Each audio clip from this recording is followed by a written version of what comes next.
জীবনে কত রকম মানুষের সাথে পরিচয় হলো, আবার কত মানুষের চেহারাটাও ভুলে গেছি। মানুষের চুপচাপ ধীরে ধীরে চোখের সামনে থেকে আড়াল হওয়া দেখে এখন আর অবাক লাগে না। যার সাথে আমার যতটুকু পথযাত্রা লেখা আছে, সে ততটুকু রাস্তায় আমার সাথে হাঁটবে।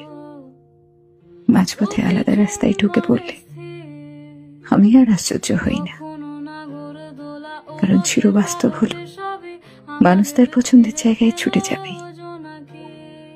কে চলে গেল, কেন চলে গেল, এসব কারণ আর খোঁজা হয় না। আমার সাথে তার এতটুকু পথ চলাই ছিল, এটাই বিশ্বাস করি, মেনে নি। সবাই তার গন্তব্যস্থল খুঁজে পাক, আমি কারো শেষ গন্তব্য হব এটা জরুরি।